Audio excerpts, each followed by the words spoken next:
Thank you, Robert. Thank you, everyone, for coming tonight. And my mission today is to talk about some changes at HBS on leadership education, as well as some reference to the changes in general changes in U.S. business education. But I must tell you that I'm not really expert on the general U.S. business school education side. Tonight I did a little bit research. And so I'll talk about that, but my main topic will be more on focus on HBS, which I hope you don't mind. And while the computer is being set up, I thought I'd like to ask you a question, which is the HBS style. Robert allowed me to do HBS style.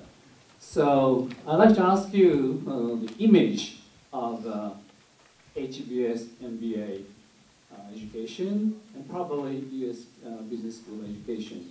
How many of you agree that HBS and other business schools educate people who are really short-term oriented? Would you raise your hands?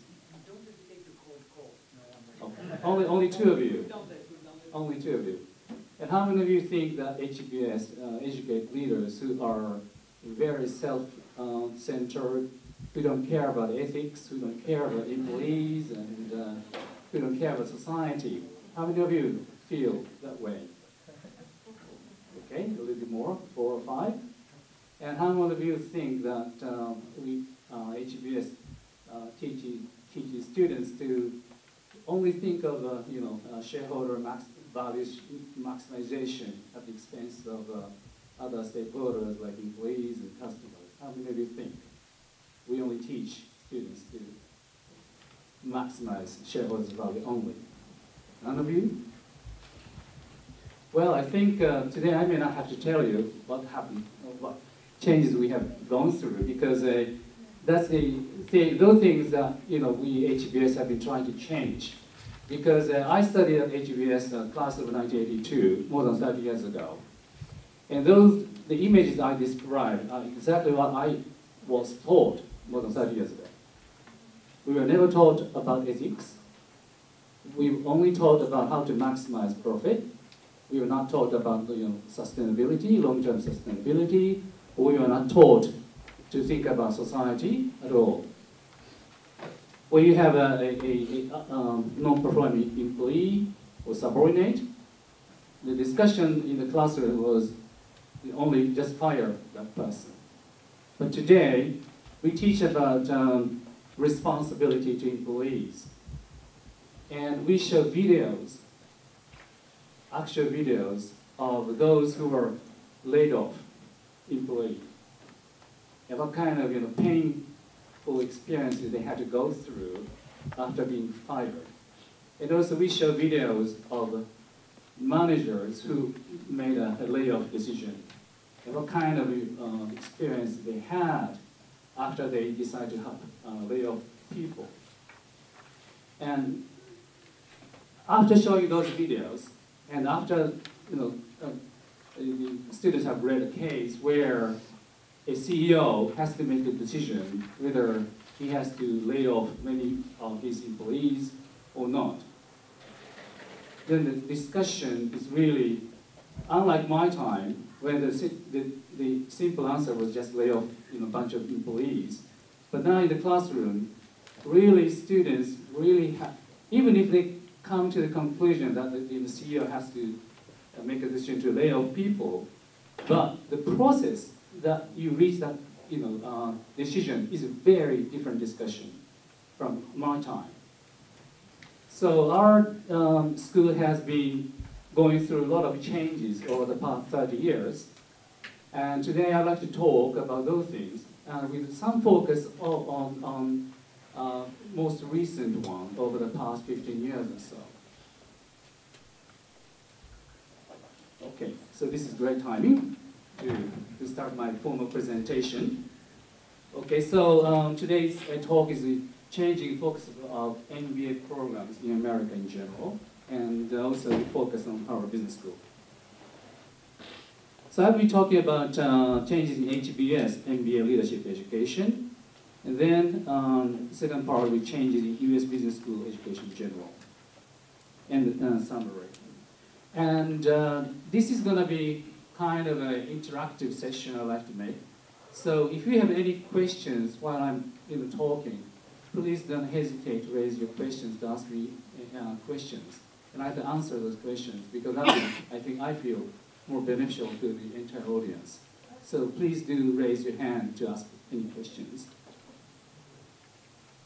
And before I talk about specific changes in HBS MBA leadership education, I'd like to briefly talk about HBS overview.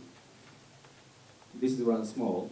The school was established in 1908. And mission of the school is we educate leaders who make a difference in the world.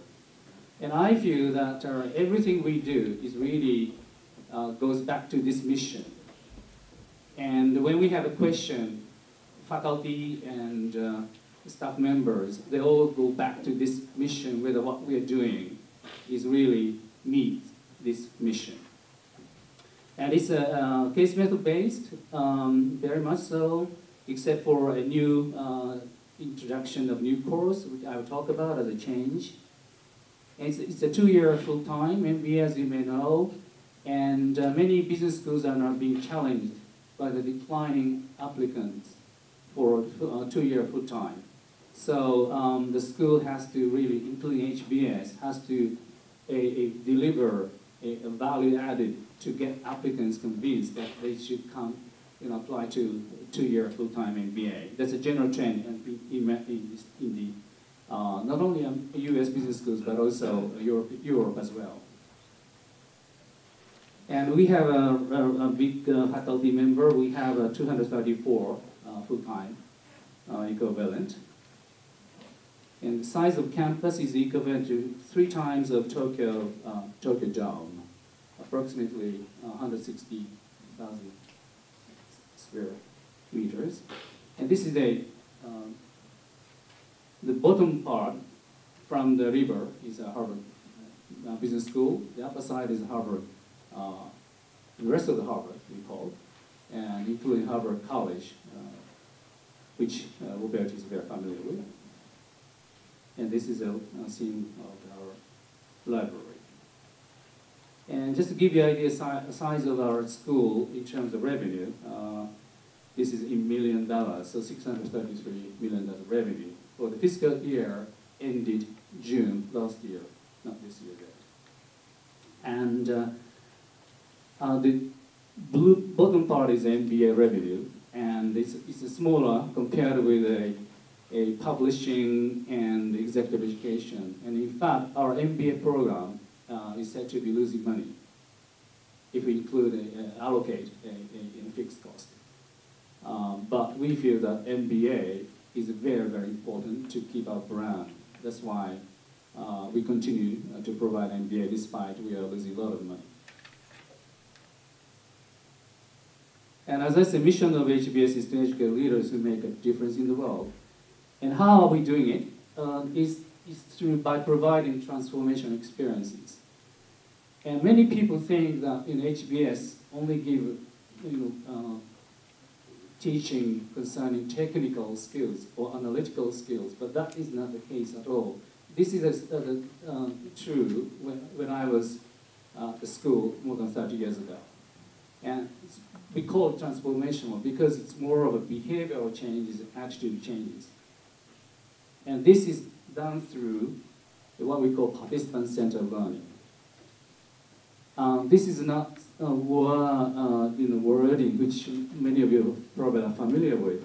It's really, the concept is really a focus on learning and not in teaching. The difference is that usually professors want to teach or transfer knowledge as much as they want to students, but not paying much attention whether students are learning or not. So our faculty is very much interested in knowing whether students are learning or not, rather than teaching and giving knowledge.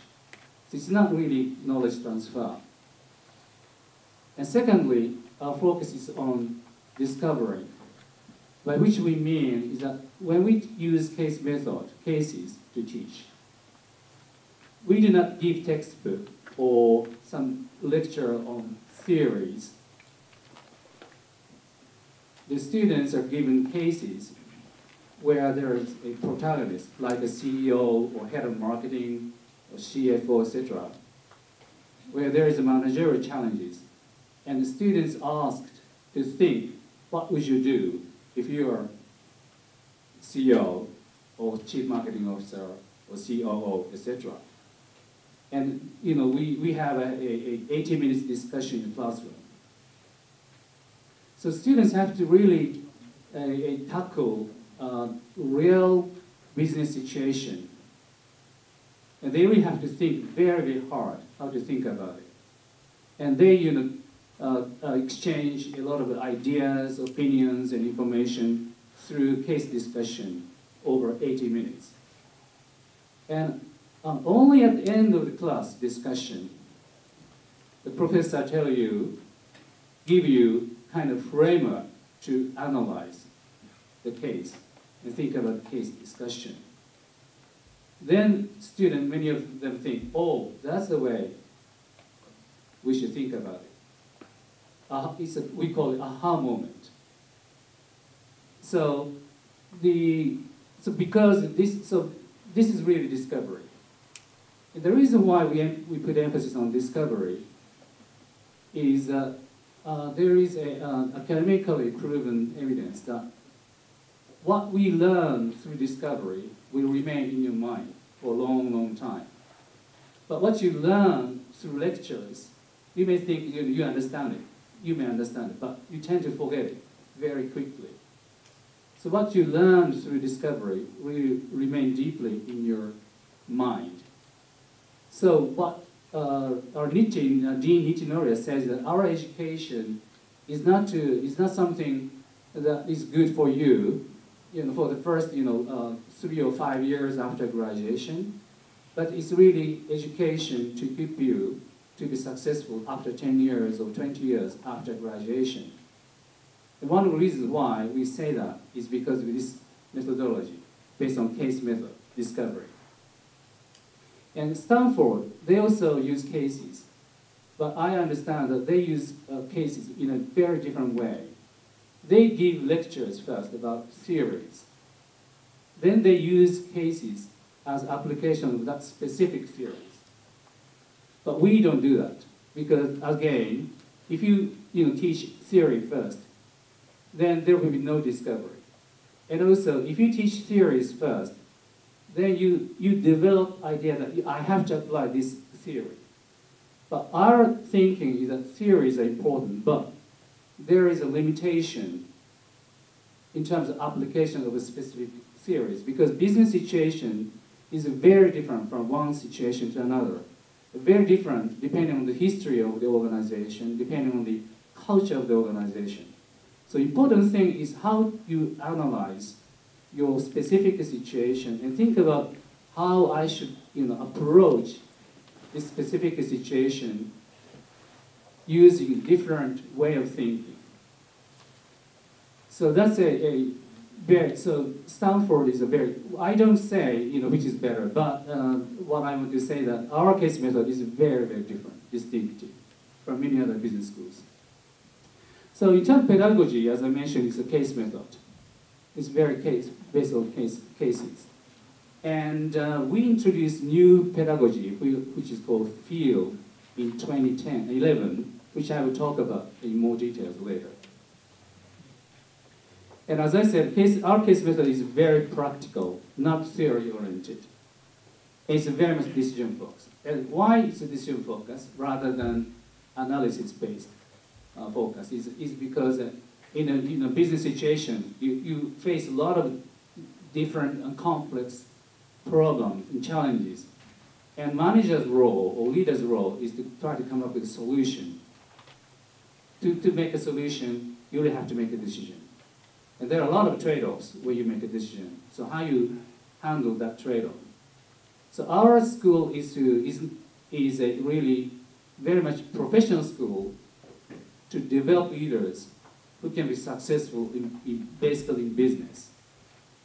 Our school is not to develop researchers or academicians. That's why business school is called professional school. But if you look at many of Japanese business schools, I would say they are not really professional school because they give lectures only, mainly lectures and about theories, which may not be usable once you get into real business situation. So we try to train people to become successful in a practical situation. And our students go through 500 cases over 2 years. And so this is kind of training, because if you go through 500 cases where you are forced to think, to come up with a solution for every business situation in 500 cases, you really develop kind of habit of thinking, habit of trying to solve a problem. That's why it is called transformation experiences. So it's a very, very different environment from a lecture style or knowledge transfer pedagogy. And the field, why it is important for us now, it's because it's not based on case method. It's more immersion, experiential learning, and actual, action-oriented learning, which is very different from lectures and cases. Cases are, I would say, more action-oriented than traditional lectures because you have to not only analyze situation, but also you have to come up with a plan of action to solve that problem. So in the classroom, you're always asked by professors, okay, what's your analysis of the situation? Then the second question is, what is your plan of action to solve this specific problem based upon your analysis? It doesn't end at analysis. You really have to come up with a solution and plan of action, detailed plan of action.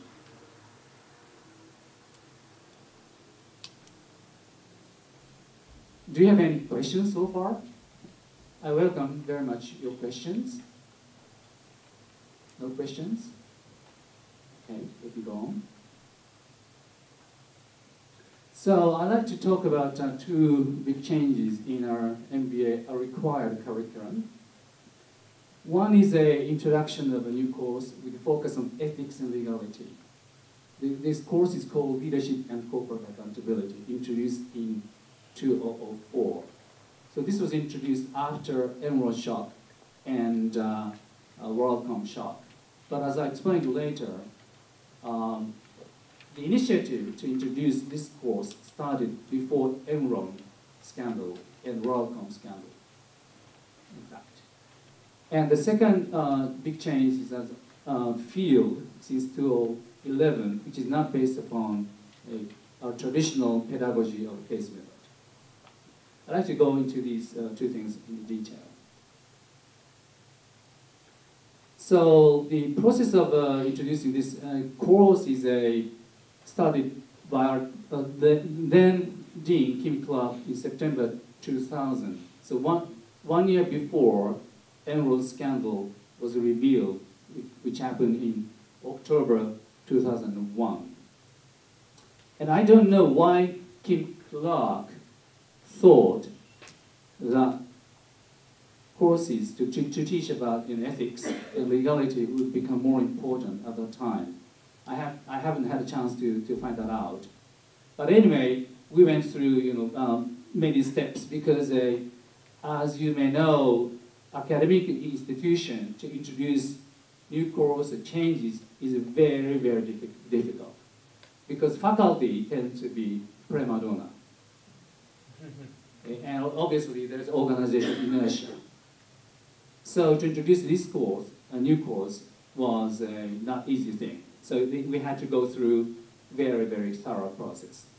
So from the beginning, September 2000, and we start teaching actually in the winter term of 2003 to 2004. That means that in fact springtime in 2004. So as you can see, it took more than 3 years to implement this new course. And this LCA, what we call LCA, is to prepare our students to come up with a solution about what we call gray area problems. By which we mean when you work in a real business world, you come up with a situation where you really have to think hard from ethical point of view or legal point of view, not just economic point of view. For example, in a case we teach, there's a person working in investment banking, and his boss tells this person, our protagonist, to send a false data to the client. And this guy, protagonist, was hired by this specific boss. And if protagonist disagrees with his boss, he faces the risk of being fired. So the question posed by our faculty is, what would you do if you're the protagonist in this situation? It may sound easy because I think Japanese people in particular may be taught to be more ethic-centric, but it's not that simple because, by the way, this protagonist is an HBS alumnus. So he spent maybe a huge amount of money for tuition, right? And if he's being fired, he may not be able to find the next job very easily because I don't think protagonists can easily talk about the reason why he was fired. So that kind of gray area is a problem.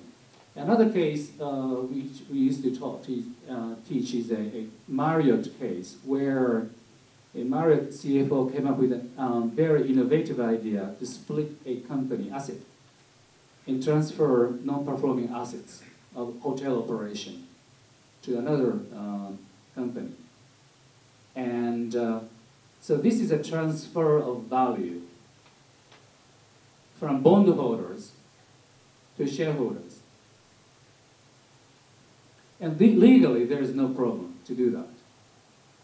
And in terms of economics, it can dramatically increase the value of shareholders at the cost of bondholders a loss. So if you're a CEO and the CEO is being pressured by shareholders because of poor performance of Marriott hotel chain. So if you were CEO, what would you do? That's the question our faculty ask students. There is no legal issue. Economics, shareholder will be very happy. And there is no contractual obligation or problem with regard to bondholders. So there's no legal issue. So if you're a CEO of large hotel operation, Marriott, what would you do? So that's a gray area, what we call gray area. And what happened actually is the CEO followed the recommendation of CFO. So they restructured the company and transferred poor performing assets to another company which is not listed. And so stock price went up, but bonds were downgraded. And what happened is that CEO was heavily criticized by bondholders, naturally, even if it is not legally a problem.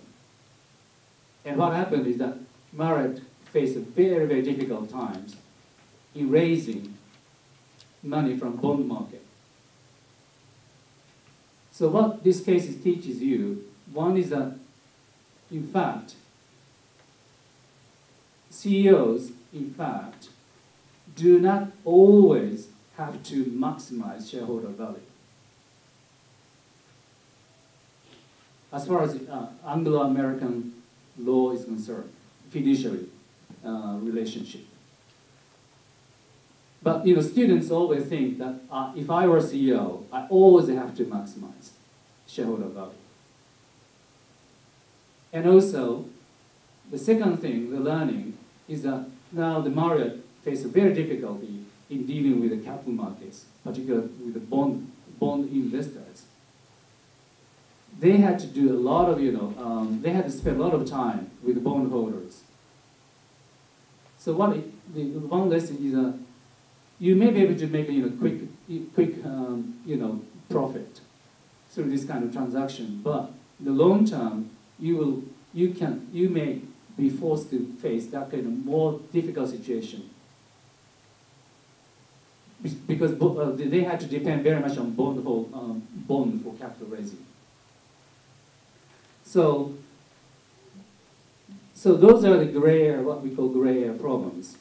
And framework is we teach our students that business leaders have three responsibilities to not only investors, but also to customers, to employees, and society. And our course is structured by 4 modules corresponding to these stakeholder groups.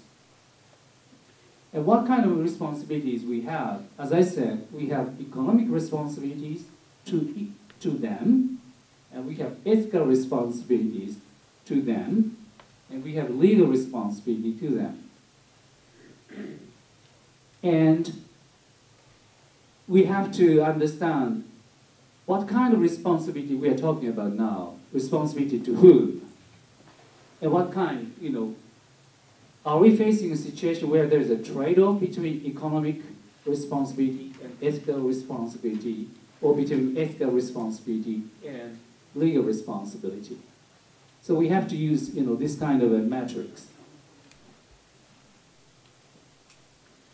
And business leaders always have to come up with a decision. So what we teach our students is to try to come up with a solution which meet all these 3 responsibilities, what we call sweet spot. So if you only come up with a solution which meets only, say, economic responsibilities and ethical responsibilities, but fall short, do not meet legal responsibility, you may be sued, right? But if you only think about economic responsibilities and legal responsibilities, but you may face ethical responsibility, and which may not lead to long-term sustainability of the country.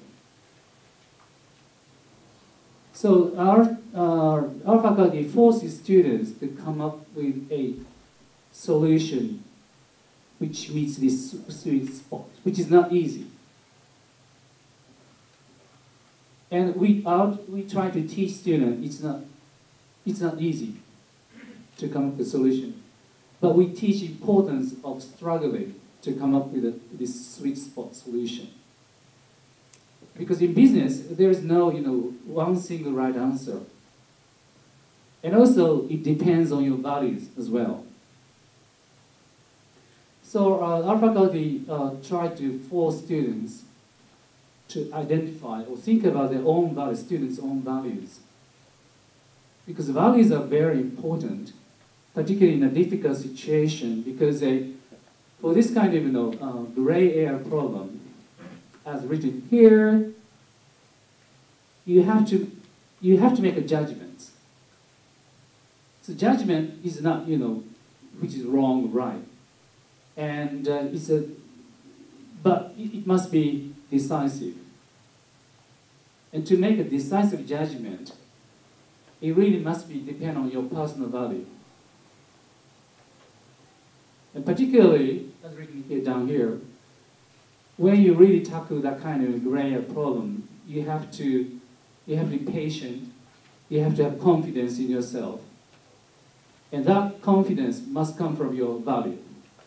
If your decision or judgment is different, is not based on your personal value, you will always doubt whether you made the right judgment or not. Then you cannot really continue to struggle with that kind of very difficult gray area problem.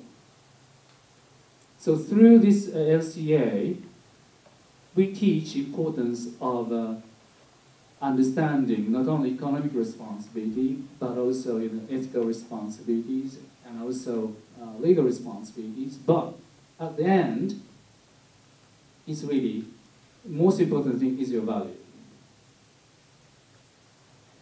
And this kind of teaching of value is in fact kind of new thing in US business schools. And the teaching about the importance of values started at other business schools after a global financial crisis. But we started doing that, teaching that in 2004.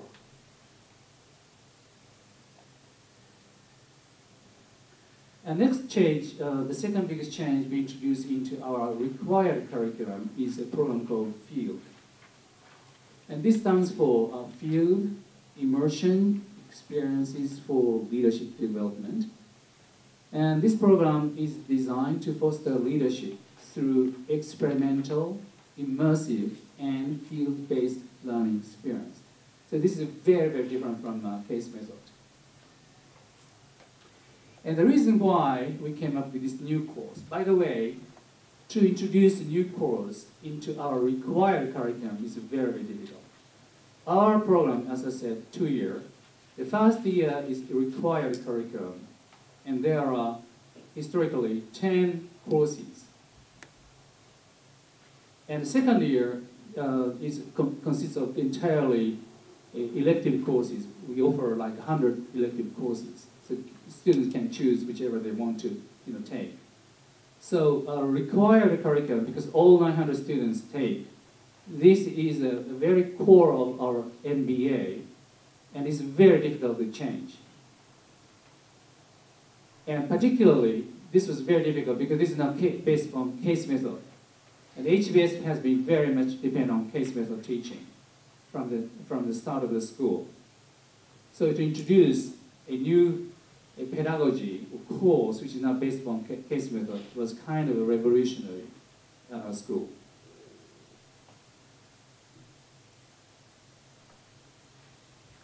And the reason why we introduced this new course, which is a more immersion experiential learning, is it really started before global financial crisis of 2007 or 2008.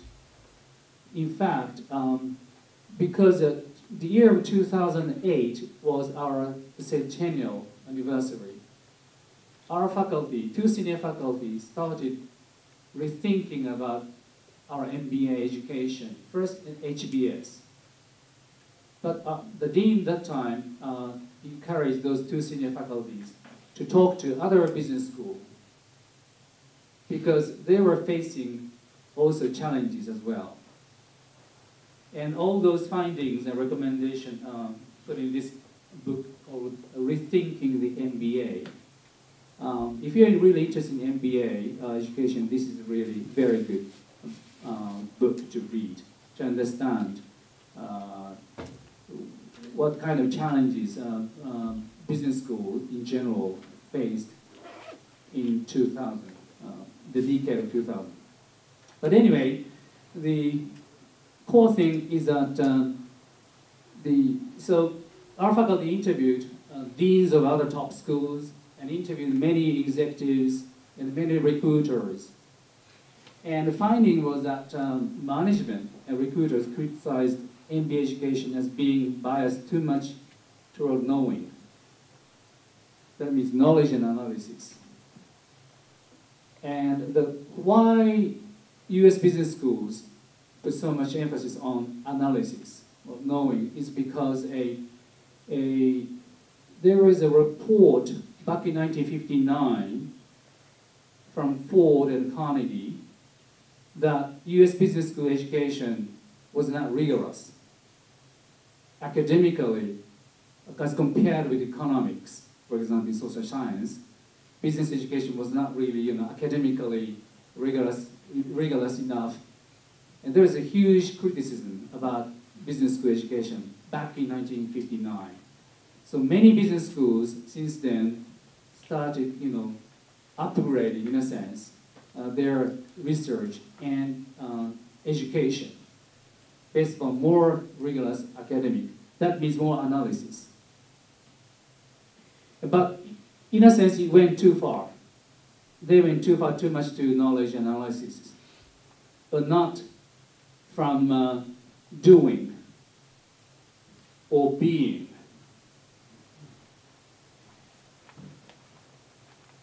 So, our faculty finding, which is a fact shared by other top business school deans, was that probably we should, rebalance among knowing, doing, and being. Being means self-analysis, who you are, what your values.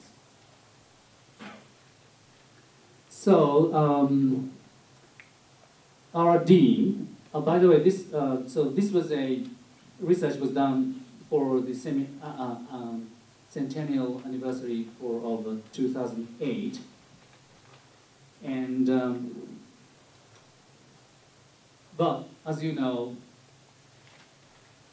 2008, 2007 financial crisis started,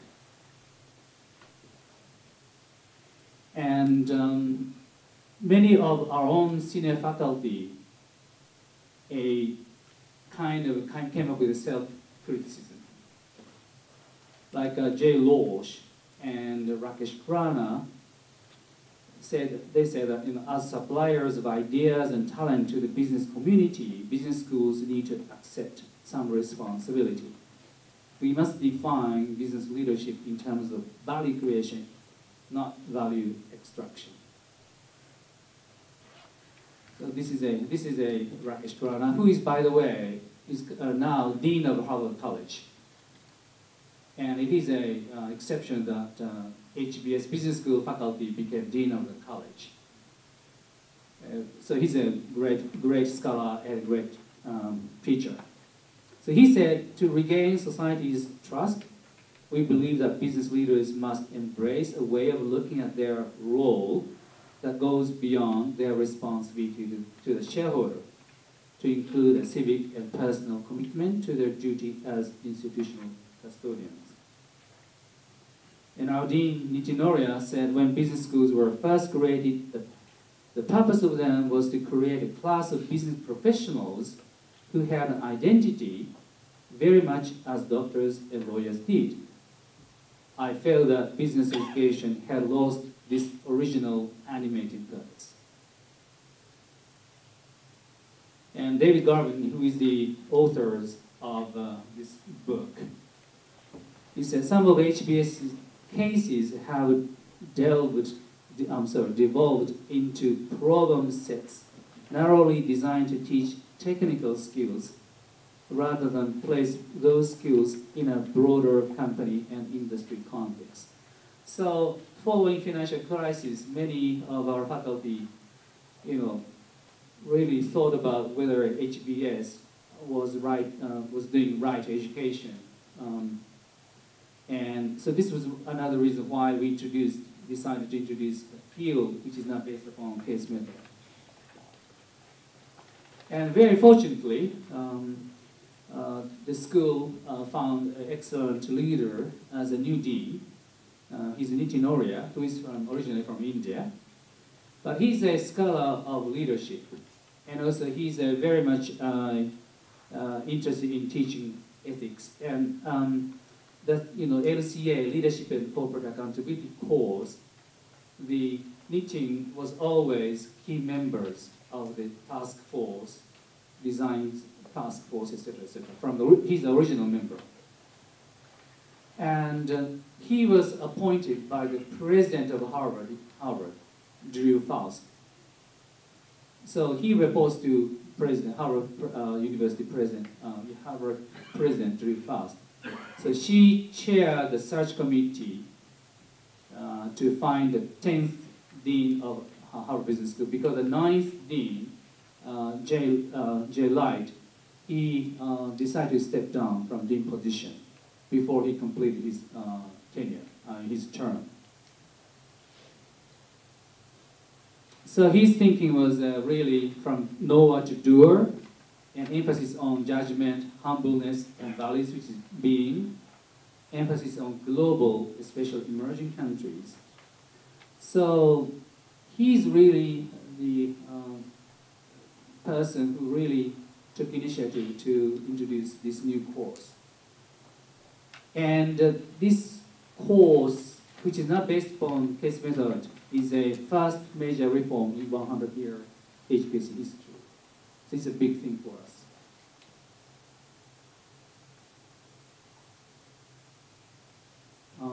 For the sake of time, just quickly about the field. This, unlike other courses in required curriculum, which lasts only one term, whether it's fall term or winter term, this runs for entire year. So that is another uniqueness, and consists of 3 modules: Field 1, Field 2, Field 3. And Field 1 is leadership intelligence. It's more really about self-reflection. To think about your own personal leadership style, to think about your personal values. So it's to raise awareness of own leadership style. And Field 2 is what we call global intelligence. And all 900 students go to emerging countries, 11 to 12 countries. So this is a big, big thing, because all 900 students go out of Boston campus. So it's a big, big commitment for the school.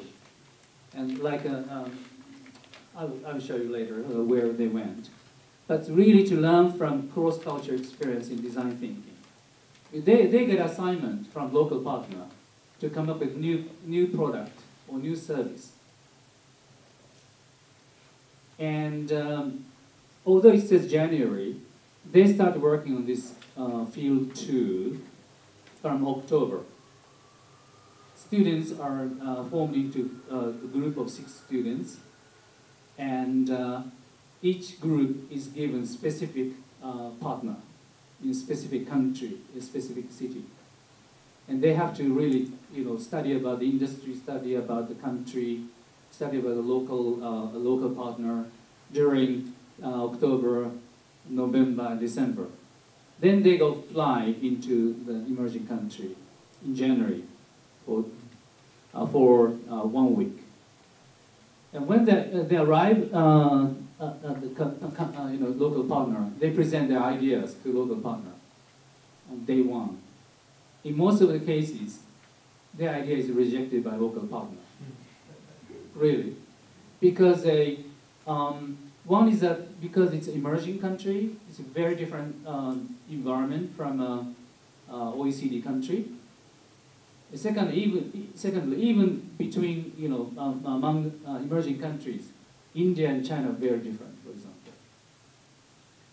So what they do from day 2, they go out to the streets and they interview potential customers.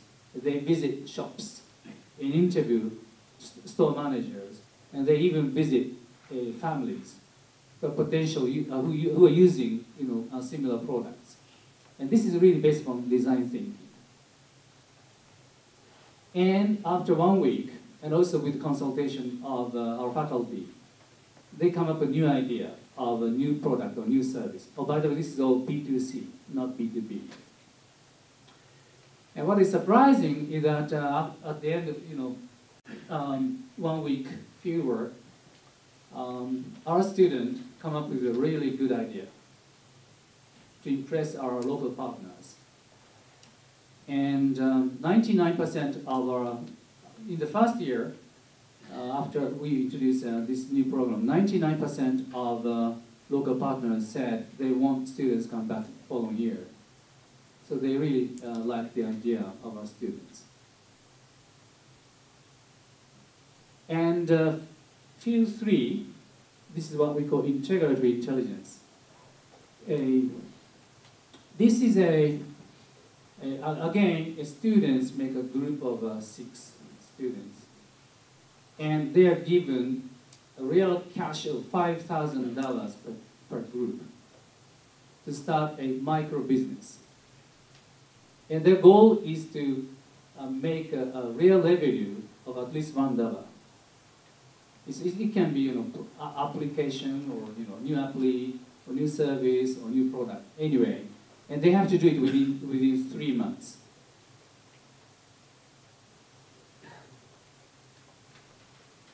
And in fact, this field 3, many of the projects fall apart during the 3 months because probably the idea of this new business was, didn't make sense, or because teamwork, team collaboration didn't work. This a group of 6, there is no CEO. So it's a completely flat organization. And our students tend to, there are a bunch of people who want to take a dominant leadership position. And they try to kill the ideas of others, right? And some people are only good at analysis, but some of them are not good at implementing, using your hands. Because they tend to be very smart, using computer, Excel, but not really good at creating something new, using their hands. So even if the idea was good, implementation does not always go well. And so a lot of groups, projects fall apart during 3 months, but that's in fact the intention of the school. The school wants our students to learn from failures, because in a safe environment. Because if you make a critical failure in real business situation, your career can be jeopardized.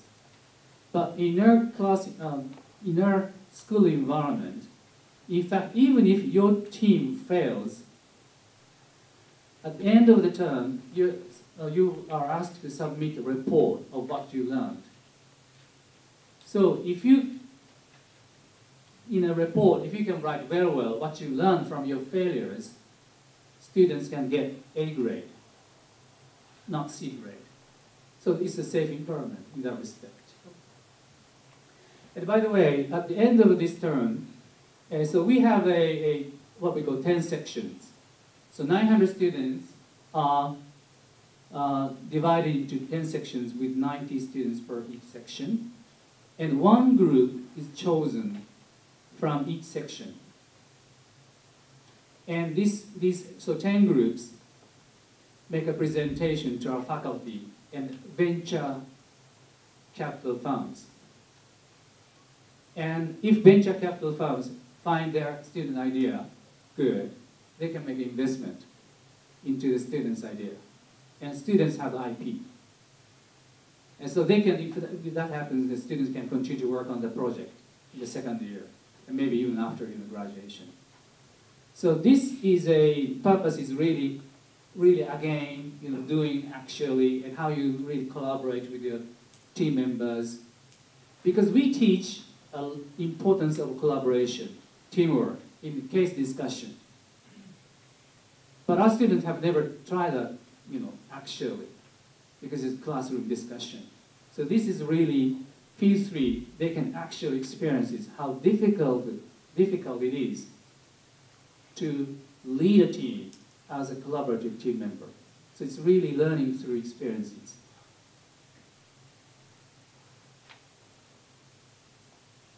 So this is countries where our students went in 2014 and this January 2015. So this year they went in China, Vietnam, Indonesia, Malaysia, Cambodia, India, Turkey, Morocco, South Africa, Brazil, Argentina, Peru. And a small group of students remain in Boston for family reasons, etc. So we create that as well. But basically it's a really emerging markets. So Japan is not included because it's not considered to be emerging country. I wish we had students come, but unfortunately Japan is not included in this field too. And so I talked about 2 big changes, and I wanted just to show different aspects. This is a pre-MBA industry, so profile class of 2016. And what I want to show you that consulting background is 18%, financial service 14%, at bottom venture capital, private equity 17%. So combining these three, consulting, financial service, private equity, etc., it's about how many? Let's see, 30, about 50%. And 6 years ago, it was more than 60%. And so our student body became much more diversified. This is the entry side. And exit side, financial service industry, if you look at peak 2008, 45% are still went to financial services. But now has gone down to 33%. And instead, technology went up from 7% to 17%. This is not unique to HBS. This is a similar trend to other business schools. So obviously, financial service hire less people, less number of people than before. At the same time, our students are beginning to be more interested in other sectors as their career. And this is one of the results of our education, because we teach a lot about importance of social issues. So some of them go to a non-profit organization, etc. Do you have any questions? Maybe we should cold call on people even if they don't have questions. Yeah, gentleman there. Why are they going on to something like financial services or communications? Why are they all going to financial services or communications, something like that, but not consumer products or health products? I mean, these are, from my understanding, consumer products 5%. Yeah. And entertainment media 3%. And let's see, you're interested in more healthcare. Healthcare 5%, manufacturing 5%, etc. So, yeah, It's really diversified now. it seems to me that these industries where you need to know a lot of, professional skills on inventing products, which is very complicated, but not so much related to decisions, people are not doing. Well, the reason why they tend to go to financial services and consulting still is because of one is really compensation, higher compensation. Because our tuitions are quite high. So they have to recoup their investment. But it doesn't mean they will stay in these industries. Like consulting, I think very few remain in consulting. They go into consulting to get higher compensation for the first several years. They change their career into industries or consumer business, etc., etc.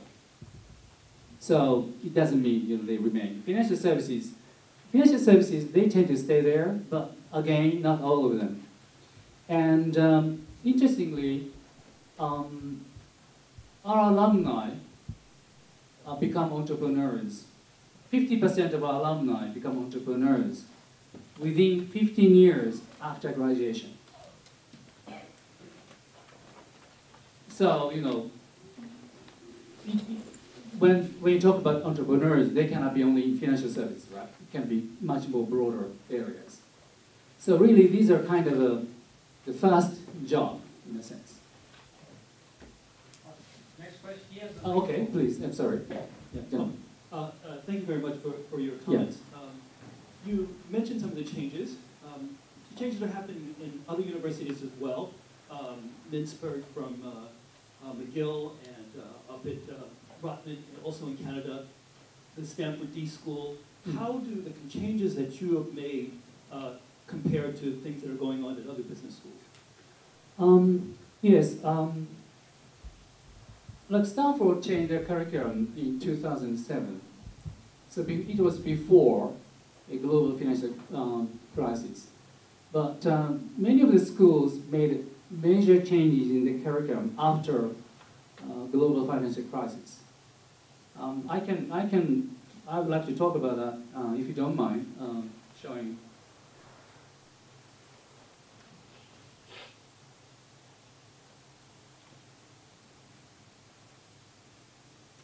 So can I just, to answer your question, can I talk about business-wise? So global financial crisis, 2007 and 8. What happened, interestingly, is that out of 10 top business schools, 7 business schools changed their deans. Okay? And the deans, previous deans' background, if you look at here, finance, economics. But new deans, entrepreneurship, economics about entrepreneurship, right? Organization behavior, management and private enterprise, operations management, marketing, management organization, and the exception is international finance. So this really indicates that business schools, after global financial crisis, wanted to de-emphasize finance, right? And the missions of these deans, obviously, not to keep the status quo, to introduce changes in the curriculum. So many of these schools introduce changes, drastic changes in the curriculum, because that's the mission of these new deans. And by the way, Stanford, Stanford, even though the new dean was appointed September 2009, they made a very big change in their curriculum back in 2007, before this new dean. So Stanford is kind of an exception. But many others made changes after global financial crisis. Like Berkeley Haas, 2010, Johns Hopkins Carey, 2010, HBS 2011, Wharton 2011 and 20. It's 2 years, and Kellogg is still continuing from 2012, and Cornell 2014. So this is not complete list, but and some schools made the changes before global, but majority is really after global financial crisis. Does it answer your question? I'd like to talk a little bit about Mr. Sato and I were in the same class of 1982 at our business school. And so we are friends from over 30 years. I'd like to add something positive to what Mr. Sato has been saying, which is the alumni relationship. After 35 years or so, there's something called class secretary, which basically tries to enhance the communication between the classmates. And it is changing terms, and I'm currently serving as class secretary and section secretary for the section G. And you get to know people from former students or former classmates through long years of mutual friendship communication. So I'd like to give you 3 examples of what my classmates are doing. One is Jeffrey Williams, section G, the same section as I was. He is married to a Taiwanese lady. He was married when I was at school, and he's been working in Taiwan and China ever since graduation. And he's, I think, Harvard Research China, head of Harvard Research China in Shanghai or Beijing. Shanghai. Shanghai, yeah. So, I worked for Mitsubishi Corporation, Mitsubishi Shoji, for many years, and I'm retired now. I'm 65, I'm a very old person.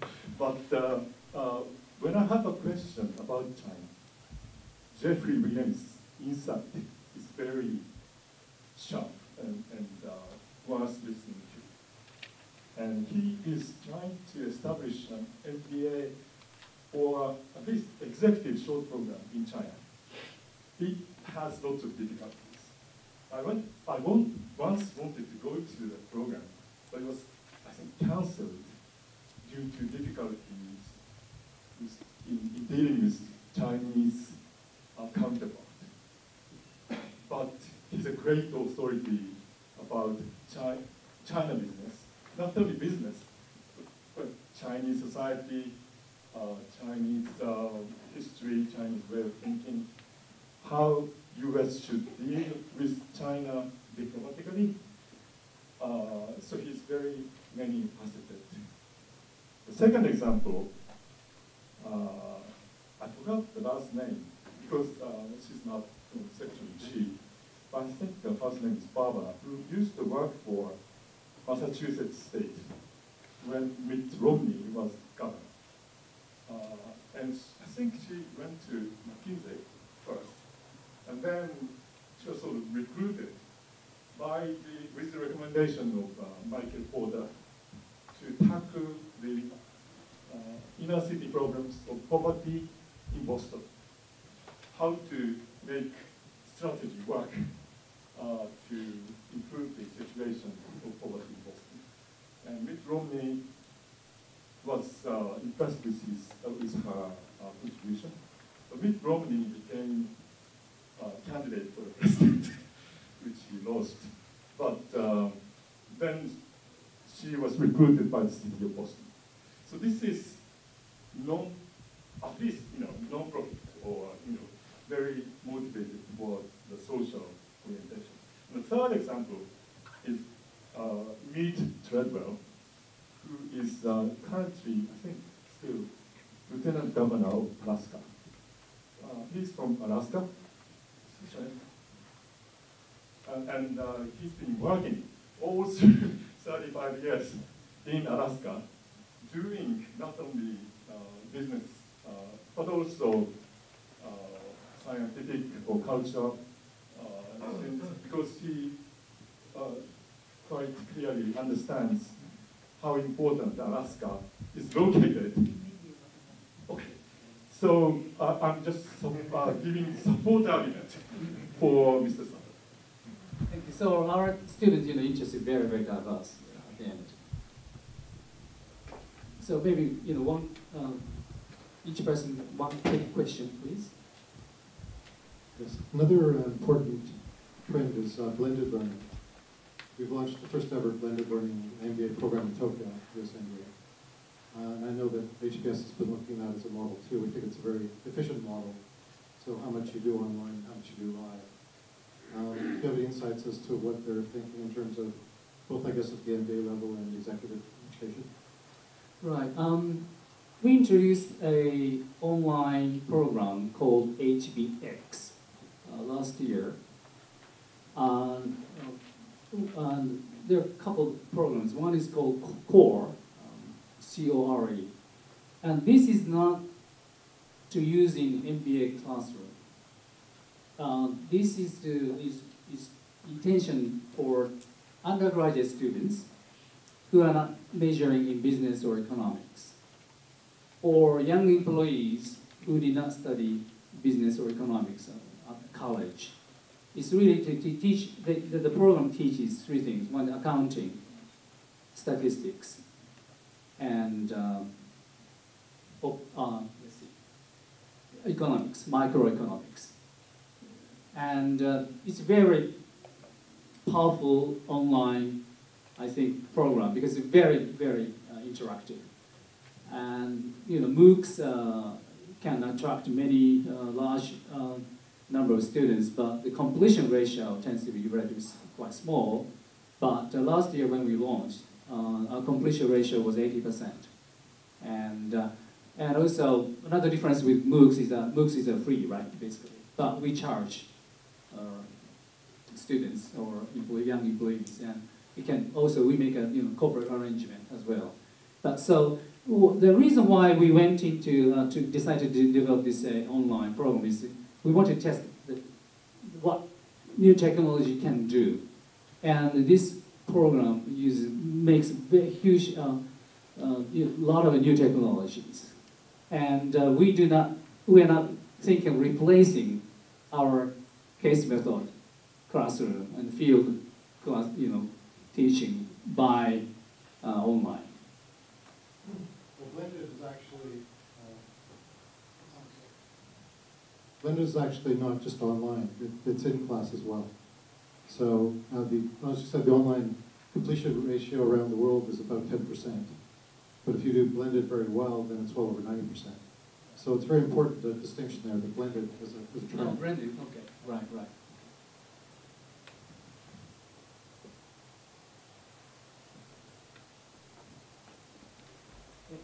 Thank you. So you mentioned earlier that there's been a trend of shifting towards more executive MBA programs and more corporate training programs in these, and the traditional 2-year kind of residential MBA has been decreasing in popularity and intake. Can you talk a little bit more about how the executive MBA programs have shifted? So you've talked so far about how you're developing ethics and the field experience for the full-time MBA. Right. Can you talk a little bit about the corporate education and executive education? I don't know whether, I'm not aware whether the schools have been introducing a lot of changes in their executive MBA or not. There may be, but I don't know, because when we talk about, today I've been talking more about really top schools, and top schools still have maintained a full-time MBA students, really. Although some growth in part-time and executive education, but still majority are full-time MBA students. So I think they will, have to start with this full-time. Then they may start introducing new program into executive, but I don't know how far they've gone. But even for Harvard, so you mentioned, I think in the introduction slide, Yeah. there's about 900 full-time each year and about 10,000. Sorry, you mentioned that there's Yeah. about 900. Okay, versus that is non-executive MBA program, what we call executive education programs, and okay, so that, and we don't give a degree MBA for those. It's tend to be very short program and tend to be more senior executives, and there they also teach about ethics and legality as well, but at a different level. They tend to focus more on a corporate governance, internal governance level, because these are for really senior executives, so they have to think about how to manage their organization, how to manage the company. Then the importance of internal governance and corporate governance, come in rather than individual ethics, type things.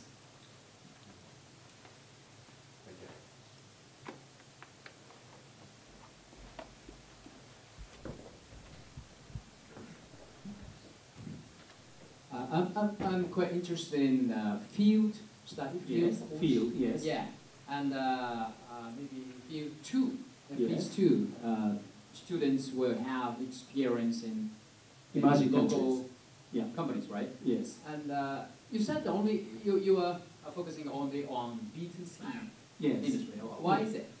Well, B2B, whether it's a product or services, tend to be more complicated. And we in fact included B2B in the first year. And we found out that students struggle a lot. It's simply because of the complexity. And also B2B clients are corporate, right? And it's not easy to visit many corporations to get inside of a customers or clients. Yeah. So you will continue that Yes. style? Yeah. That's our decision. Yes. Yeah. So one of the things about the field is that so our new dean, Nichinori became dean in July 2010, and the field was introduced in the next year. This is only after 1 year. And our decision was to introduce this new program without thinking it's a perfect one. We also wanted to try it and try to improve every year. So there has been, some minor changes every year. Any other questions? My question is also in relation to field program. Yeah. It was very interesting that you mentioned that in most of the cases, the idea from the student are firstly rejected by the local partner. Are they encouraged to contact with that local partner before field 2, in prior to field 2, during field 1 stage, so that they can have more idea about what they actually want? Or Yes. So in October, students are notified which country you will go to and which local partner you will be working with. So they can start conversation with local partners even in October, November. Yeah. But the local partner give you basic information, what they want, right? But they do not give you, unless students ask for more information, they do not give you a lot of information, because that's what students are expected to learn. And also, what is another interesting thing is that they try to develop a similar product in Boston, in fact, by using design thinking. They go to streets in Boston and meet with people and try to develop what they think could work in specific emerging country. Okay, so they kind of develop the product services based upon Boston market.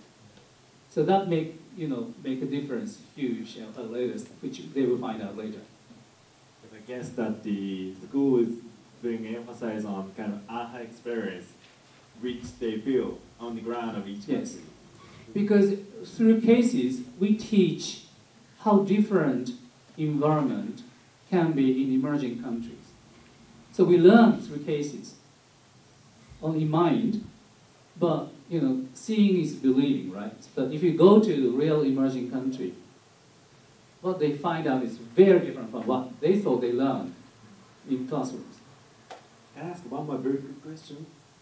Is the length of the field 2, has it been always 1 week, and will it continue to be 1 week? Yeah, I think it's a one. Now it could be 10 days, but basically it's 1 week. Basically 1 week, yeah.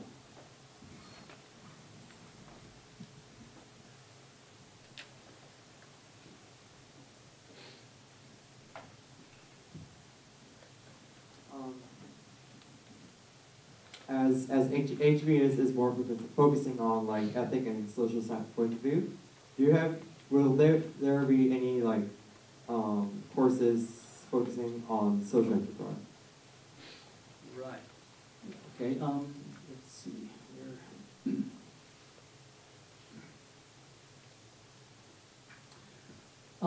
This slide shows what we call initiatives. We use initiatives when we take a disciplinary approach. So the first initiative is about social enterprise. And so faculties, our faculty belong to specific academic discipline, like marketing, finance, strategy, organizational behavior, etc., right? But when faculty become interested in studying certain area, but requires multidisciplinary approach, we start initiative. And faculty from different initiatives, academic discipline, get together to do research together, and also organize some events, etc., etc. And social enterprise, this is really, as the name shows, to try to solve the social issues through enterprise, that means business, for-profit organization rather than through NPO. But this is and then also in the second year curriculum, which are all elective courses, there are many courses which are related to social enterprise, like BOP business or healthcare related, etc., etc. So this is not very well known, but we have been, studying social issues for more than 20 years now.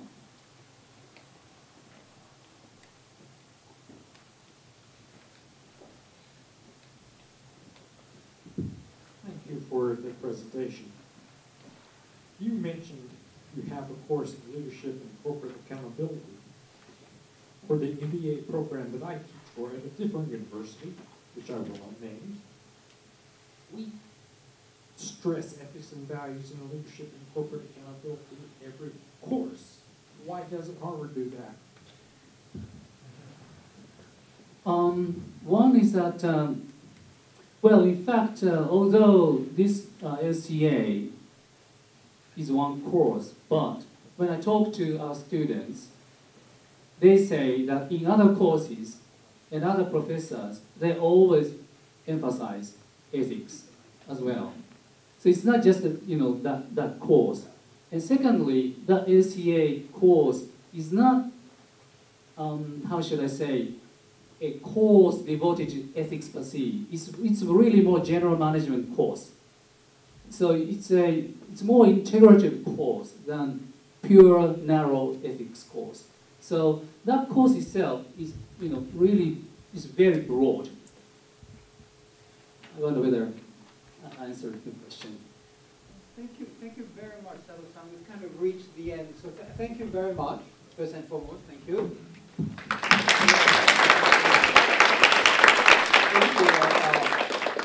Unfortunately, as you know, we're a very poor university. Unlike all other Japanese private universities in Japan, we get no support from the government because we're foreign.